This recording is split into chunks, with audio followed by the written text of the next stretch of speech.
Okay, doke. Right, today we are talking about standard, and the idea is to just provide a bit of a background on what's involved with the accreditation process. And if there's any questions whatsoever, we've got the lovely Martin, who's one of our assessors, who's going to lead most of the session today.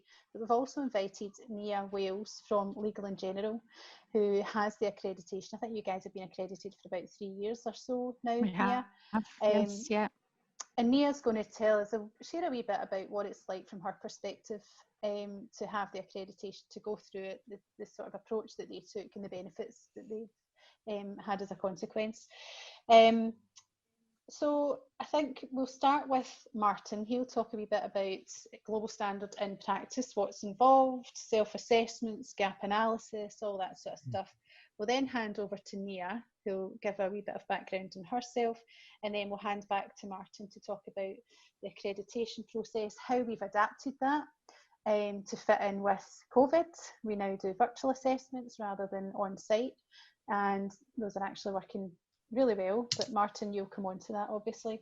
Throughout, we've got an hour here, whether we need an hour or not, but at any point, please feel free to ask questions of Martin or Nia or myself, and we'll just have a conversation, I think, just because we've got such a small group today. So Martin, shall I hand over to you then, and you can kick this off? Yeah. Good morning, everyone. Hi. Hi. It's good to be with you from a very rainy Yorkshire. It's absolutely pouring it down out here. So it's good to be inside. It's really good to be with you as well. And I'm Martin, and yes, I've been working with the CCA for quite a while now in lots of different capacities, having had a career which involved retail with a big home shopping business where I worked in a massive contact centre, which boasted that it received 20 million calls a year. And so I worked in that organisation for 12 years. And then when I left there and decided to go on my own, I spent time with the CCA and did lots of things with the CCA. But in the last few years, mainly I've been performing assessments against the global standard, against versions 5, 6 and 7. And so I haven't counted them exactly, but I think I've done about 50 assessments so far. In fact, I did one yesterday. So it's something I'm very much enjoying and very much involved in. So I'd like to chat very briefly about the preparation involved if you decide to embark upon a journey of accrediting the global standard.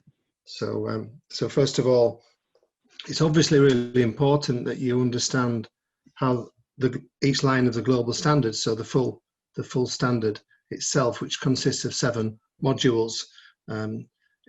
Module 3, by the way, is by far the biggest module, and that's the people module. So when you see the standard, you might find that from 1 to 7, the modules get a little bit smaller progressively after they've peaked at module 7, which is about people. And once familiar with the global standard, it's then very important that you have a full understanding of the detailed requirements, and in order to convince both yourself and the assessor ultimately that you are well aligned to each of the requirements of the standard. And it's important at this stage also to highlight that you're never left on your own, unless of course you want to be. We give you lots of support. The support comes from the colleagues in Glasgow at the CCA, comes from people like me. I'm a member of a team of 4 assessors, so you get lots of support from us, particularly your allocated assessor, but also from the rest of the network. Nia's here today just to illustrate how that works. Nia and other colleagues across the CCA network are always available to give you help on your journey towards accreditation. One of the first things that we recommend is that you have a gap workshop. So this is a workshop to help you understand fully the requirements of the global standard. And during that workshop, inevitably you start to identify any gaps. So you might say, we're really well aligned to the majority of the lines in the standard. We could really quickly provide evidence to illustrate that.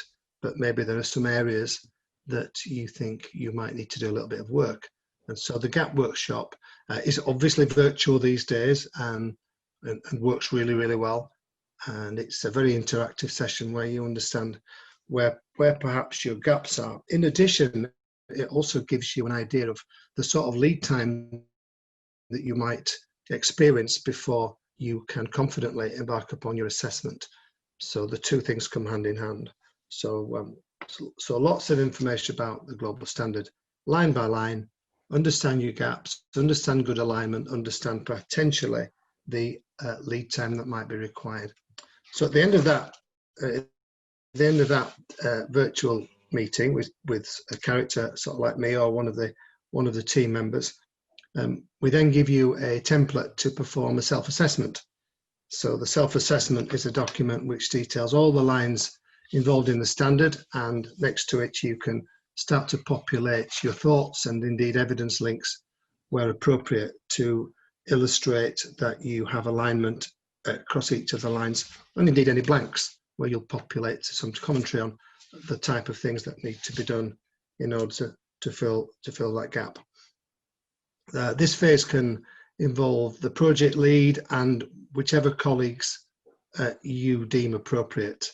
So some colleagues carry a really big brief on the project, and often the project is broken up into smaller components. That's something we can give you advice on, but that generally becomes really apparent when you understand the standard, the type of colleagues that across the business you might need to support you.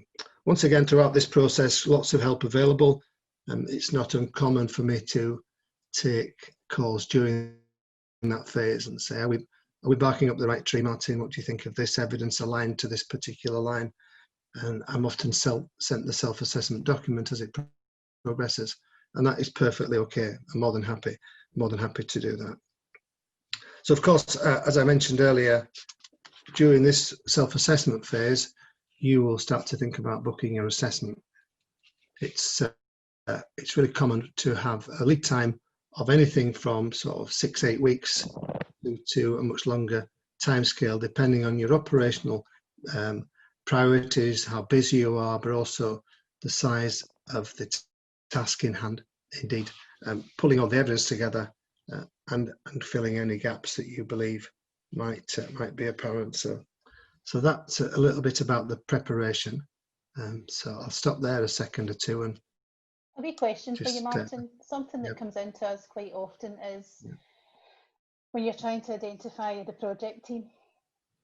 Yeah. Right, so what advice would you give to an organisation who's just about to start on this for the first time, and they're like, right, who on earth is involved in this? Who leads on this? Who on earth, indeed. Well, if it was me, I'd certainly want the HR team on board and the L&D team. They'd play a big role in Module 3.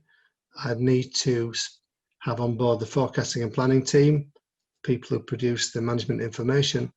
And if you go through the standard against each line, you can go, who do I need for that? But it could be that someone pulls a group of evidence areas together. So I've known project teams be as small as 3, each one carrying a big brief, and I've known them as big as 24. Wow. So each line of the standard should direct you towards the type of support you need from across the business, some of which I've alluded to by way of examples. Another example would be there's an area which concerns itself with risk and business continuity. Well, you probably need an expert to come in and advise and provide evidence links for that area. So I suppose in summary, each line of the standard will be really clear in terms of who you might need beyond the core project team. Okay. And you talked about the gap analysis, and you do that virtually. Yeah. Right. So can you explain a wee bit more about that, and how long typically would it take you to run a gap session, and what would somebody perhaps need to do in advance to prepare for that, if anything?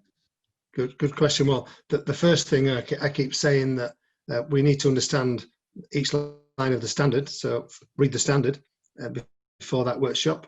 We provide you with some documentation for the workshop with which to make notes. Have How long does it take? Well, the smaller the group tends to be the shorter events, so we could sort of do that in half a day at best, but it tends to take a full session, where we somehow work about 9:30 till 3:30 or something like that. So there is lots of opportunity for questions and cross-examination, and also the assessor, someone like me, would give lots of illustrations about this is the typical evidence that you would need to find, and often you can see people nodding away or scratching their head depending upon the presence and availability of that evidence. Okay. Another question we get asked is, so they've done their gap analysis, they've completed that, they've got all their evidence, they know. To me, that's like creating a big action list, isn't it? Because when you've finished that session, you've got a list of things you know you need to do and you need to prioritise before you book your assessment. Typically, how long, this is another question we get asked, typically how long, once you've done your gap, would it take for a company to be able to be accredited? It depends on the size of the gaps, doesn't it? But normally if someone's approaching the global standard in earnest, then they're already fairly confident that they're well aligned, and often the gaps are relatively small. It's rare to see a cavernous gap, that something's completely missing. Normally it's there, but we need to communicate it better. It's there, but we need to report it better. It's there, but we need to evidence continual improvement as a result of that activity. So I'd be surprised if anyone who had the resources to pull everything together would take longer than sort of 3 or 4 months. And I've known them be as quick as 4 weeks. I guess it comes down to how confident you feel, isn't it, yourself as a team, that you've done what you can, you've got everything in place. Yeah. Okay. And having had the gap once we've had the gap workshop, I always have a feel as well for how long or how far away the organisation is, and they often ask me, "What do you think, Martin?" And I'll go, "Well, actually, typically, the stuff that you need to bridge is relatively small, and you can pull the evidence together. There's no reason why you shouldn't be ready in a month." So you know that it's a team effort really in terms of identifying that potential date, and given that we have opportunities to communicate in the lead up to the assessment, quick phone call, quick Teams meeting, then there's no reason why you should arrive at the date of the assessment, which we're going to cover later, with any doubts. You shouldn't certainly be crossing your fingers that things would go well. You need to be really confident yourself that the assessor will also share your confidence when the assessment takes place. Okay, thank you. One last wee question from me. How long does the accreditation last? Would you mind maybe explaining the difference between the year 1 and the year 2 and the kind of how the programme actually runs, how the accreditation runs time-wise? Was that for me or Nia? That was for you, Martin. Oh, was it? I wasn't trying to dodge it. Well, the difference between 1 and 2, well, maybe it's big in terms of what year 1 is the full Monty really. It's all 7 modules, every single line, unless of course that line doesn't apply to you. For example, if you don't have outbound dialing, we don't do the outbound dialing bit, but the majority of 1 to 7 applies to everyone. And then in year 2, we not surprisingly concentrate on the follow-up from year 1, which is often called a surveillance assessment, and we do some of module 1, some of module 2, a lot of module 3, a little bit of module 4, and a little bit of module 7. I hope you're impressed, Sharon, that I didn't have to read that off a document. Module 3, where the big focus is. Yet again, it's probably 40 to 45% of the whole standard, but it becomes probably 70-75% of the year 2. We carry out the same survey that we carry out. The staff survey is identical for both years because we like to see if things have changed, and we look more at any non-conformities, any advisory notes that we picked up in the full assessment, any business change. And can you imagine what business change we've been talking about this year? About the transformation to home working has dominated our assessment and put a new slant on some of the areas that we assessed during year 2, because the CCA Global Standard is adaptable. In other words, it adapts to the situation you're in, which is vastly different to a year ago for everyone, isn't it? Which we'll talk about a little bit in my part too. Okay, fabulous. Thank you so much for that, Martin, that introduction. Now, I've obviously asked a few of the obvious questions, but do you guys have anything else that you want to put forward to Martin in relation to what he's just covered? I have a question, Martin. Mm. Have you ever worked with operations that are in the weirdest kind of way, not quite there yet, as in we work it as a BPO, so we are looking at bringing clients on, and our client part of the bid process is they want us to be accredited. So we are looking to start the process as we pretty much start setting up the operation. Now, we're obviously already got operations in place, which is where Paula's, has she dropped off? Paula works in our Aegon operation in Edinburgh, so we would be putting another client in there. So we've already got evidence in the form of an existing operation, but obviously as we build the operation for a new client, we want to kind of start from scratch and put all of these good practices in. And whilst we may not have the actual evidence, we can evidence that we've got the processes in place, but it will start. So I guess in a way that shouldn't stop us from going ahead, but it might just mean that we've got a longer time to bring enough evidence to you to say that we're doing it. I understand where you're coming from. And have we ever embarked upon a journey with that type of organisation? Yes, every shape and size, to be brutally honest. You know, right. Okay. Customer to customer, business to customer, business to business, multi-client outsourcer, multi-site outsourcer. Those who are in the early stages, the example might be one government office. I went along and they needed to have the CCA Global Standard, and they had 2 staff on day 1. They were building things right from scratch, and they used the Global Standard to actually guide them in the building of their processes and their relationship links with the clients. So actually it benefits you as you build to have the Global Standard on board and in your mind, because you build it, you know, matching the 2 together. So yeah, really common examples that you've just described to me. It works. Okay, great. We adapt to Fine. your Thank world. you. I think that's one of the strengths of the standard. It's non-prescriptive. So it's been designed right back. I mean, this has been in the market for 20 years, and it's been designed by people like you. That's how we first started the journey with it. We were asked in the late 1990s, what does good look like way back then? What is best practice with call centres? Because it was all telephone based then. And our response to that was to bring together, I think there was maybe 20 or 30 companies. We sat them round a table and we said, right, we don't know what good looks like, you tell us. And we started to shape, we brought in BSI, British Standards Institute at the time, and with them we developed the first version of standard. And what we've then did as things progressed, multi-channel, all these different things that actually started to impact or were owned by the contact centre, we sat round the table again, invited another 20, 30, 40 companies and said, right, is this still fit for purpose? Does this still meet the needs of customer service operations? And that's how it's evolved. And that's, Martin mentioned that he's assessed versions 4, 5, 6 and 7. We're now on to version 7. So over that 20-year period, we've had to review it 7 times. We're already starting on version 8. Don't want to panic you, Martin, but it is working.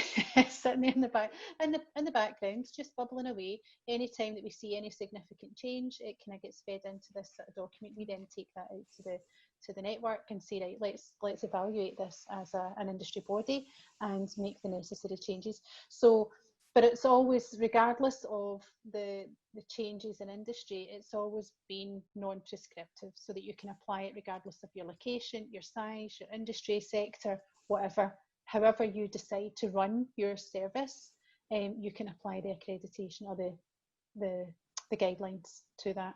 So just a wee bit extra information. Yeah, I was involved in version 4 Were you way Penta? back when. Yeah, it was great fun.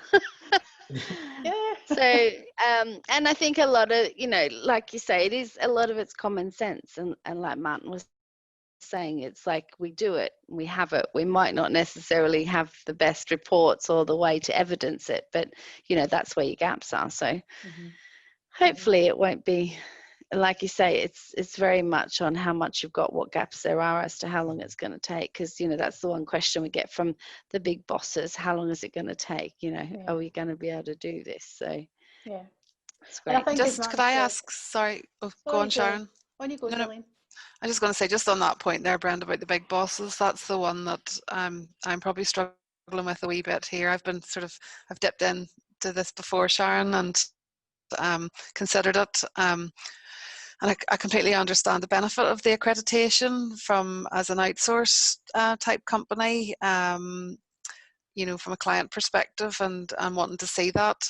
The difficulty I probably will have is, we're an in-house contact centre here in Northern Ireland, and I work for Power NI, but it's just understanding what value would we get from running through this process, to take that to the board to kind of go, like, this is worth doing, because it's a fairly hefty piece of work, I think, to get it. And having looked through all the various modules, I would say, I'd be quite confident that we, could prove it. I'm sure there's gaps, absolutely, and I would want to know that. I would nearly do this personally to work out what our gaps are to improve. But it's just then that selling it to board level. Have you any advice on how I could do that to sort of get something like this across the line? Well, I think that leads really nicely into Nia, who's our case study, if you like. So she's been through that journey, Gillian. So Nia, why don't I just hand over to you, and you can share a bit about how you approached it and the benefits, and how Gillian might overcome those questions that she gets from the big bosses. Sure. Oh, no problem. Thank you, Sharon. Yes, so my name is Nia Wales, and I head up what we call the business excellence function, which is in the retirements division in Legal and General. So I've been with Legal and General for 20 years. I think they're going to have to turf me out. I'm not going anywhere. It's a fabulous company to work for. So my team provide all of the support services for the customer service teams. So that's things like business improvement, learning and development, and the exciting world of first line governance, which includes things like quality assurance, complaints handling, risk management, etc. We're based in Cardiff, and we support a team of around 180 people, both contact and admin.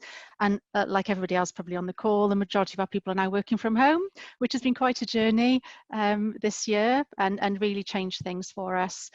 So I guess in terms of the journey with CCA, we started the journey in 2017. Where it came from is that we had a vision statement that said the customer's at the heart of what we do. And a lot of organisations say that they have the customer at the heart of what they do. But I think having external accreditation is a way of being able to actually demonstrate that and challenge yourself that you do actually have the customer at the heart of what you do. And we wanted to be able to demonstrate that to our customers, that we thought we were providing great customer service, and we wanted to demonstrate that, and that it met recognised standards, almost sort of like the equivalent of the little sort of crystal mark that you get on car windows, etc. So when we started looking at what was available, CCA for us just came out as the obvious choice, because the accreditation programme is written by customer service industry experts, and because it comes with the annual assessment, and that formal mechanism ensures that we are doing what we say we are doing.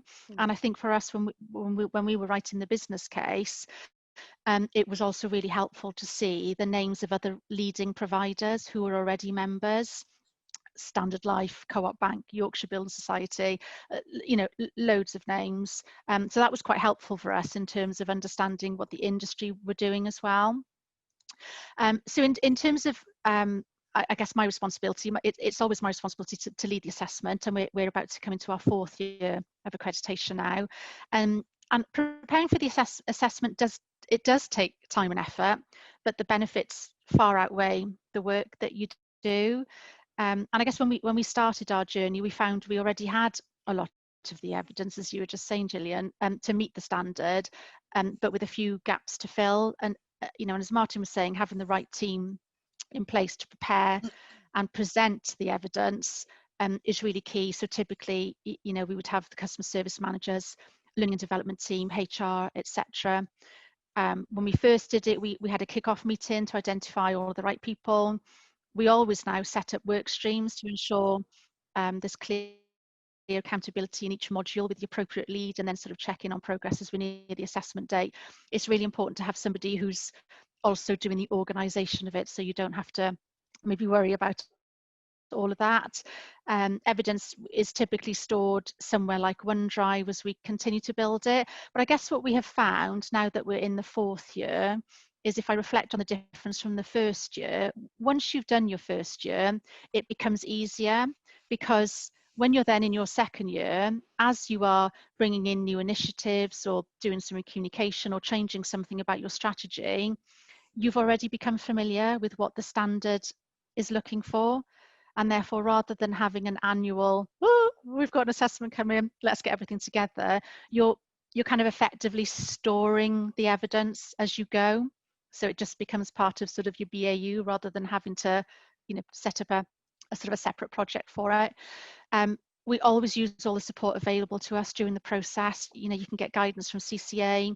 We do pre-meets with the assessor, and also really helpfully, especially when we did it for the first time, we CCA set up for us a discussion with members who'd been through the assessment to ensure that we were going in the right direction. So you're definitely not alone in your work towards it.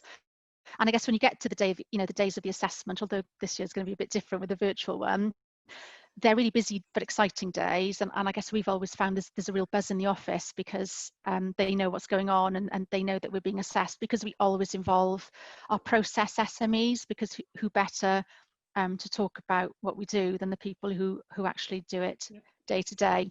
And the assessment, and I guess, again, reflecting on the first year, we were very much in a presenting mode. This is what we do and this is what we do. But actually, as time has gone on, we recognise now it is much more of a conversation. Yes, we do still have to present the evidence and talk it through, but actually it is more of a conversation, because the value that you get from the assessor is immeasurable. We always come out of every assessment with new ideas and new approaches.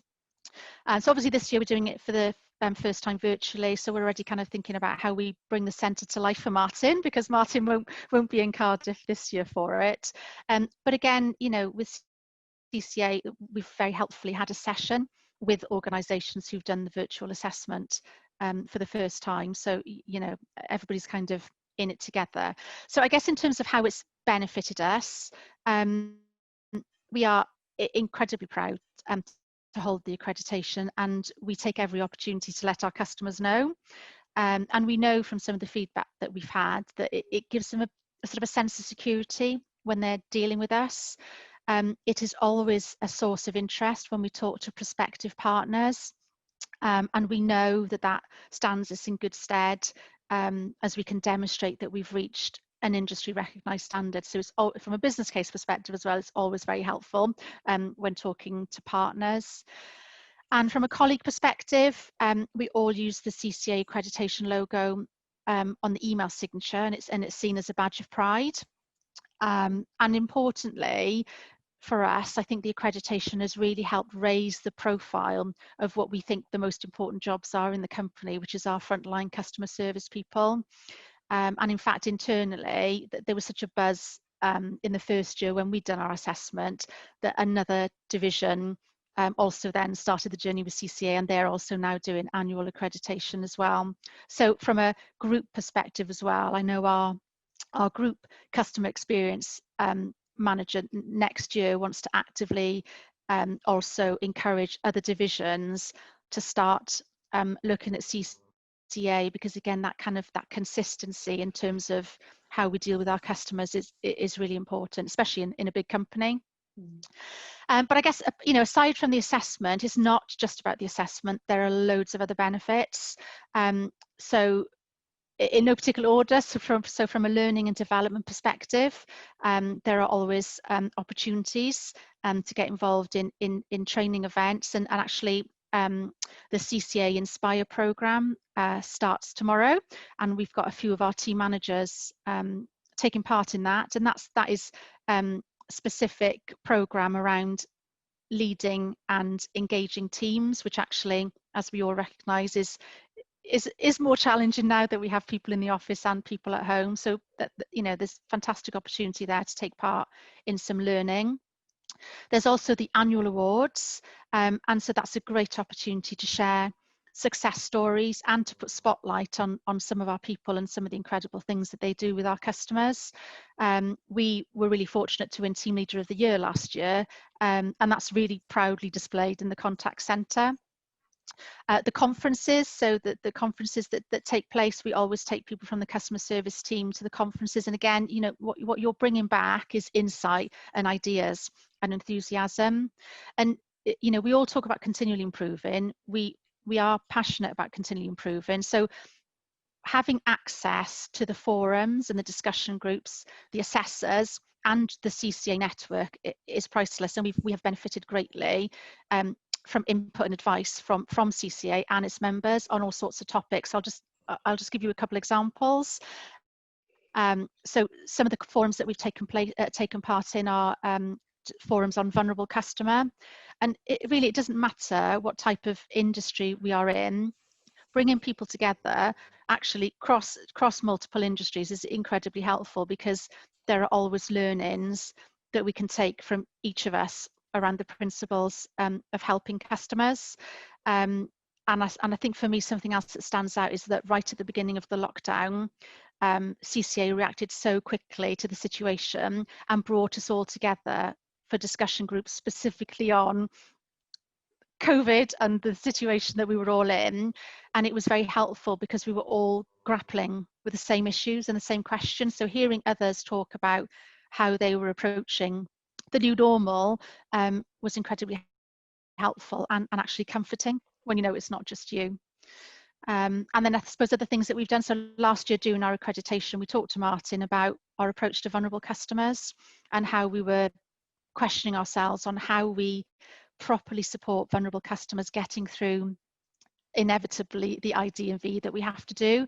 And Martin was able to recommend members who were doing this really well for us to speak to share practice, and we've done that, and that's helped us shape the changes that we went on to make, with, I guess, certainty that those ideas were the right thing to do because they'd been tried and tested by other members. So it's not just the accreditation, there are so many other benefits that you get in terms of the learning. So on a personal level, I've recently been invited to join the Global Standard Review Board, and the Review Board has the responsibility of appraising and evaluating the final reports that are submitted by the assessment team once an accreditation has been done. It's probably the most exciting email I've ever had, asking me to join the review board. I was super excited, and for me, I'm really pleased to join it, because I know just in the 3.5 short years that we've been members of CCA, how much we've benefited from the membership. So it feels good to be giving something back.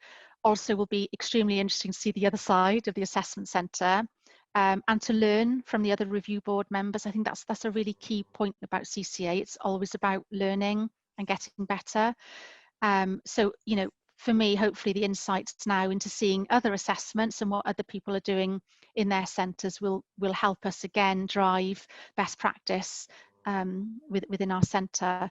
And hopefully, I know, Sharon, you were talking about the future versions of the standard. Hopefully that will enable me to get involved in and contribute to those discussions. So hopefully in that kind of potted version of what we've done with CCA, you can see it's not just about accreditation, the benefits in terms of what you learn and the access you get to in, you know, different industries that you just wouldn't have had access to before. That's the bit you can't quite put a price on. That's what needs to go in your business case. That's been very, very helpful. Thanks. And you see great passion there too. So it's that buy-in to not just the accreditation, but the wider benefits that the membership brings is great, and the support, you know, from other businesses, you know, especially, you know, that's really come to the fore with COVID, and, you know, it's leveled the playing field for everyone. Nobody has done this before, and just having that network is, I'm sure, been so helpful. It has been. It has been. Thank you. Thank you so much, Nia. That was fantastic. Thank you. Does anyone have any other questions that they'd like to put to Nia to explore a wee bit further?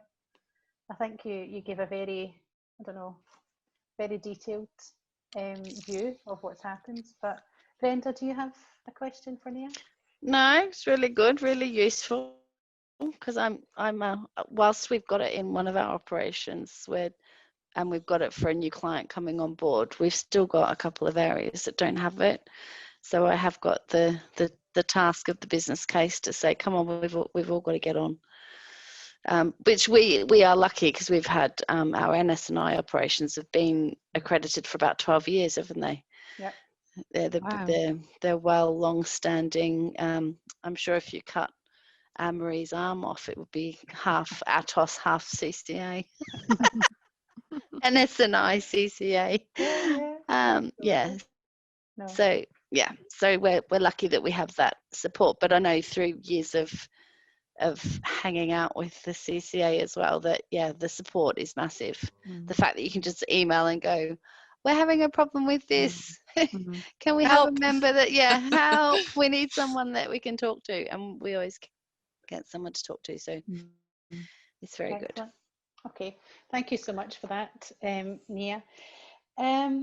Martin, I think it's just about handing back over to you now to maybe just explain a little bit more about the process, the move to virtual, the benefits, the pros, cons, all that sort of stuff. Are you okay just to pick up on that? Yeah, will do, yeah. And like everyone else, thanks to Nia for your passion and the endorsement about the different angles and benefits. And yeah, I love pointing centres towards other members, and I did it yesterday, because it always becomes really obvious that it can help, and why wouldn't we? That's what it's all about. And so it's something I really enjoy. Best practice sharing is absolutely crucial. So my final piece now is I think about 10 minutes maybe. I'll try and be quick on the assessment itself. So we've got the first stuff under our belt: gap analysis, self-assessment. And now you think you're ready. So the booked assessment is approaching, and we need to think about so how were we going to plan this? And the first thing that we do is broadly agree a schedule.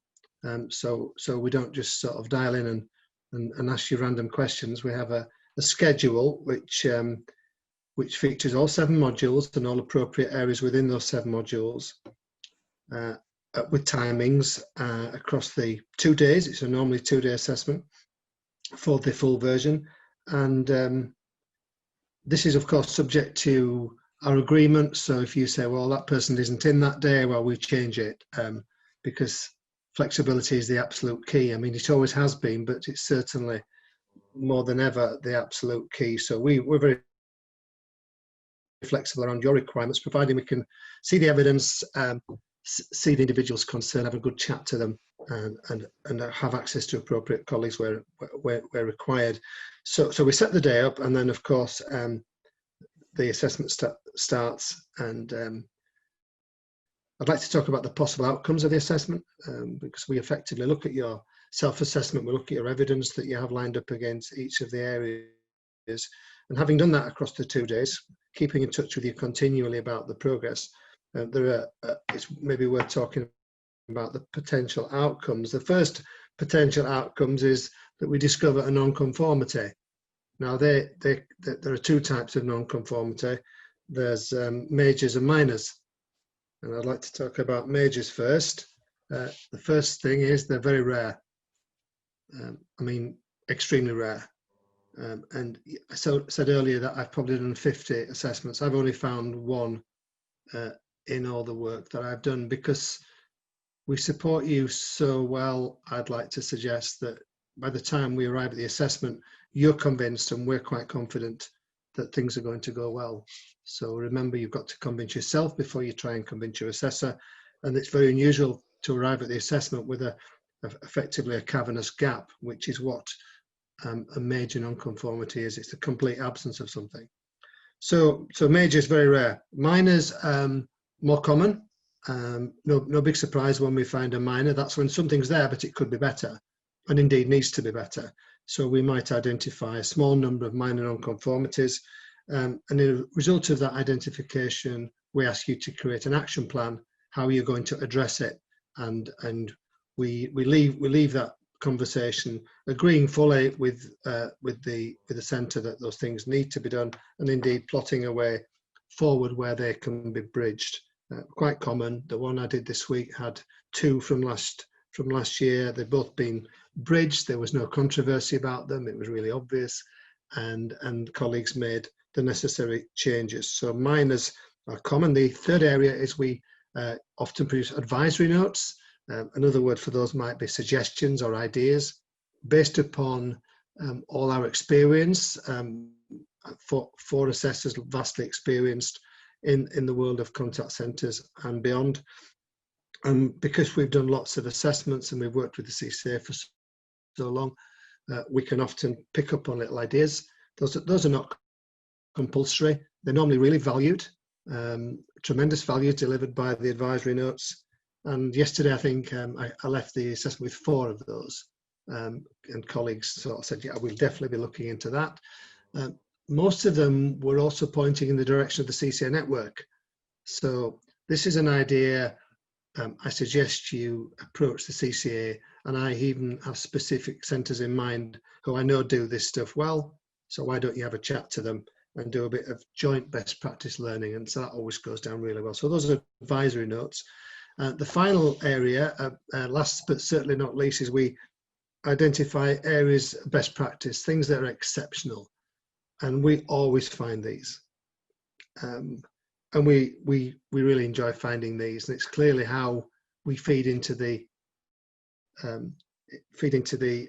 suggestions and ideas and advisory notes, because we find these all the time. I found several this week, and they're in my mind. I've assessed them before, so I knew they did these things well. And I point organisations towards the people that I worked with this week. So those are the 4 possible outcomes. Unlikely, very, very unlikely to find majors by the time you've got to your assessment. Minors are common, advisory notes plentiful, and we rejoice when we find those areas of best practice and feed them into the network, and on your behalf show off about them. So that's a little bit about the outcomes, but I'd like to make 1 or 2 comments about the changes that we've experienced as a result of lockdown in March. It was in March, wasn't it? Yes. This March. It feels like 5 years ago. But it was on my birthday. Ah. I will not forget that birthday, Nahara. I was having a big party, so you might guess it was a big birthday. But that party hasn't happened, and actually my family have seemed to have forgotten about it. It seemed like more a cancellation than a postponement, which I'm not happy about, as you can imagine, but I will be reminding them. If we're ever let out again, for goodness sake, there's no party anywhere unless they're illegal, which is half the problem that we're in. Absolutely. Well, I won't be having any of those, Gillian. And indeed, the next time we get together might be when I have another big birthday. But for now, less upon my grumpiness about my birthday. The first thing to do was to say we can't obviously do on-site assessments, which is really clear. But the good news was that the CCA already had a virtual assessment established.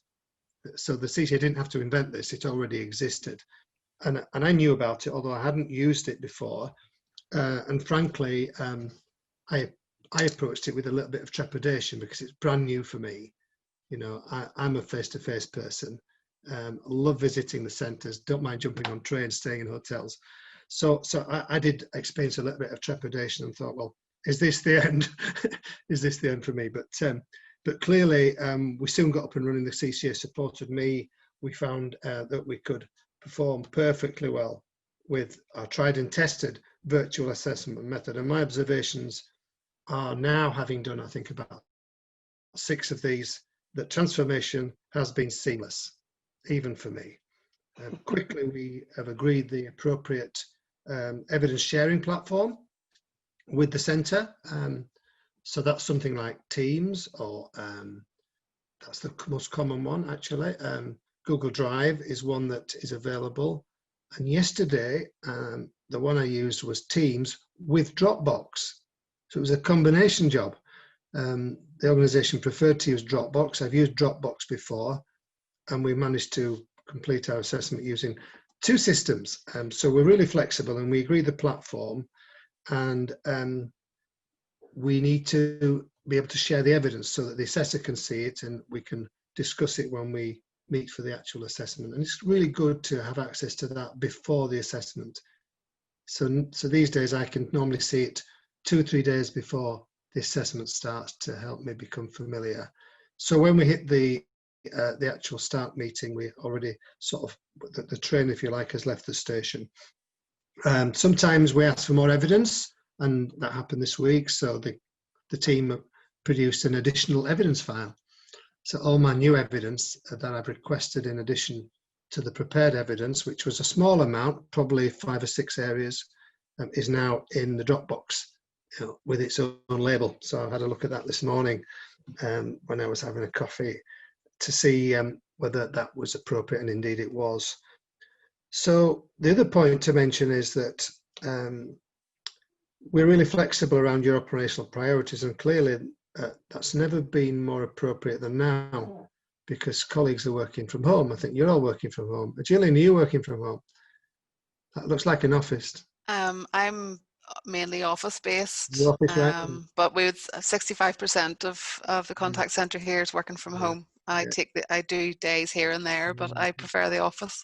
Because it's no coffee, no working. I wouldn't have thought that would have been something you displayed at home. Well, it applies at home too, to be honest. Label it in that way. But, so yeah, most of us are working from home. Therefore, you're actually talking to people from their kitchens, from their dining rooms, from all sorts of different places. And so it's important that we are flexible, and we certainly are. What I found over the last few assessments is that, given that home working was always in the global standard, but it's never really been assessed that often, it's very rarely been a component of the assessment. It's almost the exclusive component of working life for many colleagues. So we now assess with that in mind, and obviously lots of areas are different now that we have extensive home working. So things such as wellbeing and support is so different now to wellbeing and support if you're in the office. IT is hugely changed. The support from IT has had to be absolutely magnificent. Security, engaging colleagues in a home working environment. But I found that really easy to adapt to, because we just put a different heading on it, and other than that, we have the same subject matter but different access mechanisms and different support mechanisms. So it's important to highlight the CCA Global Standard is flexible, and an illustration of that would be the home working situation, which I've just described. As I said earlier, from a personal perspective, I've been more than pleasantly surprised how we have all adapted to our assessments in a virtual platform, and it's hugely satisfying for everyone that we can perform our assessments with exactly the same level of scrutiny as before, and it certainly surprised me, and we still enjoy it too, which is great. We tend to have a good time exploring the global standard, pointing in the direction of other members, and being human beings as well at the same time, because we can't or shouldn't hide our personality, should we? And that always shines in an assessment and makes it really enjoyable. And people then tend to say at the end of the assessment, I do hope we can meet face to face next year. And who knows, as we've alluded to, a lot of water to go under the bridge before then.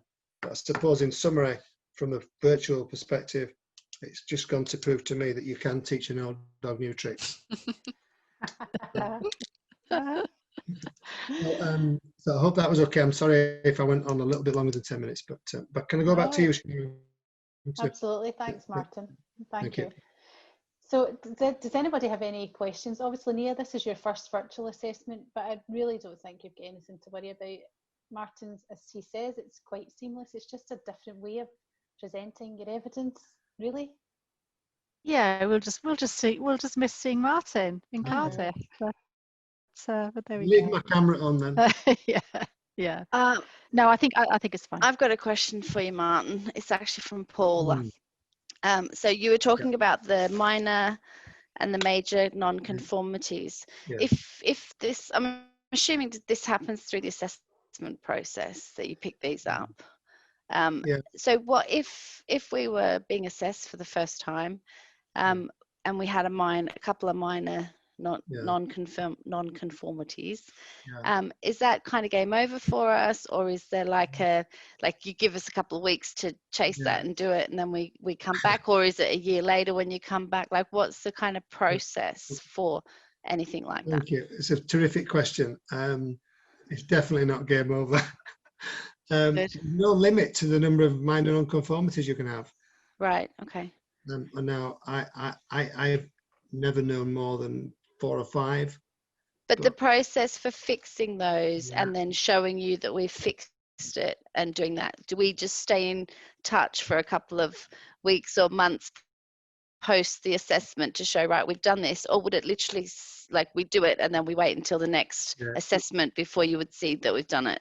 We need to see your action plan, and this is what we're going to do, and this is who's going to do it, and this is when it'll be done. Okay. Depending on that, we will decide whether we say, okay, we know you'll do that, and we're going to. That will be very common. Excellent. Is that all right? There have been instances, Martin. I don't know if it's been yourself. I think it was you and I had a chat about this one time.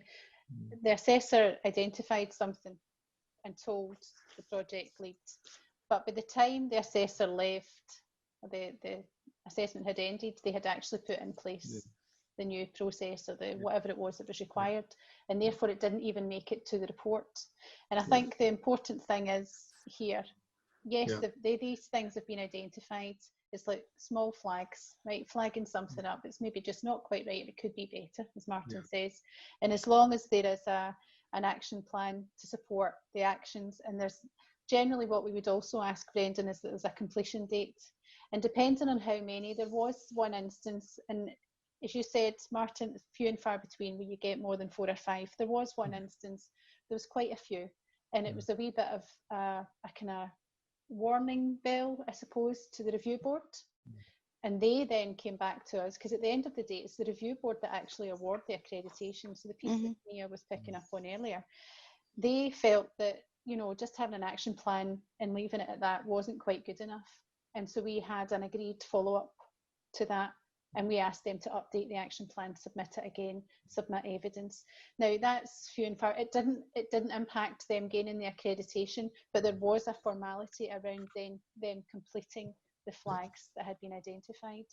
If it's like 2 or 3 kind of minor things, and the assessor is confident that you have the structure or the plans in place to correct that, absolutely fine. It would then be addressed at the next assessment, and it just really depends the number of them, the severity of them, you know, if it does actually deserve another kind of look in, say, 3 months' time, something like that. Would that be fair to say that, Martin? Yeah, very, very fair to say that. I'm completely in agreement, and I can remember the instance where it was fixed before I left the room.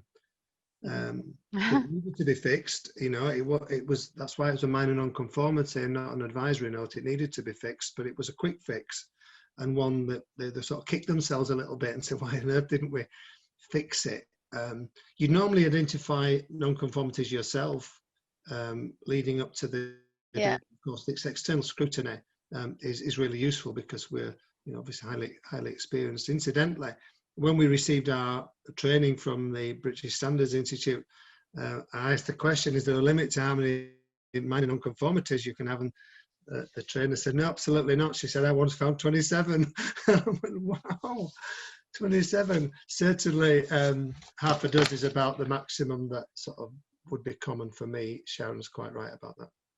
So is it like, Martin, you were talking earlier about the, you know, how you approach it and where you do your gap you know, I've got so many notes now. So you have your gap workshop and your self-assessment template to go away and do. Would we be working with, say, I don't know if this is a Sharon question or Matt, would we be, say, working with Martin for throughout the gap and throughout all those things leading up to assessment, and then Martin assesses? Or is it you're working with different people at the start of the process compared to, and then a completely different person we haven't met comes in for assessment? No. You're working with your assessor. So we had that discussion way at the beginning, and we thought, what's the benefit of changing it round? There's yeah, because you build that rapport, and then I guess the assessor's more confident because they know how you are, they know how you roll, they know you're going to fix it. Exactly. Okay. So you will do any kind of technical questions generally is directed to the assessor. Anything around process, time frames, all that sort of stuff comes to the CCA office. But regardless of what it, direct it in, and we'll find a way of responding to it and getting an answer for you. So, but Martin said it earlier, there's support from start to finish with this. Excellent. Yeah, I think that does make it a bit more personable as well. It's a bit less scary because I think you must come across organisations that are ISO inside and out, and it's probably quite a different approach. It's a bit more human. It's very different. It's very different. We've had these conversations with BSI quite often.